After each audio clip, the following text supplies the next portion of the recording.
বিদ্যুৎ চলে গেছে, বিদ্যুৎ ওয়ালাকে গালি দিয়ে কোনো লাভ নাই, সরকারকে গালি দিয়ে কোনো লাভ হবে না, বিদ্যুৎ কোম্পানিকে গালি দিয়ে কোনো লাভ হবে না। বড় লাভ হবে যদি আমরা কি বলি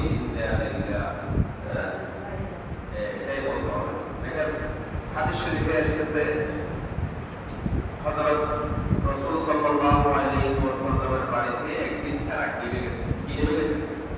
সারাক নিভে গেছে, বাতি নিভে গেছে। তখন রাসূল সাল্লাল্লাহু আলাইহি ওয়াসাল্লাম পাঠ করলেন ইন্না লিল্লাহি ওয়া ইন্না ইলাইহি রাজিউন। তখন মা আয়েশা রাদিয়াল্লাহু তাআলা আনহা বলেন, ইয়া রাসূলুল্লাহ, একটা সময় যে সারাক নিভে গেছে আপনি ইন্না লিল্লাহি ওয়া ইন্না ইলাইহি রাজিউন পাঠ করেছেন।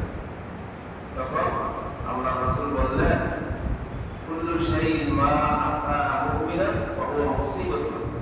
যে সমস্ত বিষয়, যে সমস্ত জিনিস এর দ্বারা মুমিনের কষ্ট হয় সেটা একটা মুসিবত। সেটা একটা কি? সেটা যেটাই হোক না যাই হোক না কেন, আমরা তো শুধু মানুষ মারা গেলে ইন্না লিল্লাহি পড়ে থাকি। মানুষ মারা গেলে ইন্না লিল্লাহি ওয়া ইন্না ইলাইহি রাজিউন এটা করবে, এটা একটা মুসিবতের খবর। তো যে কোনো রকমের মুসিবত, মুমিন একটা কাটা দিতেছে, একটা মুসব খেয়েছে, সারাক নেমে গেছে, বিদ্যুৎ চলে গেছে, কোনো সব মুসিবত।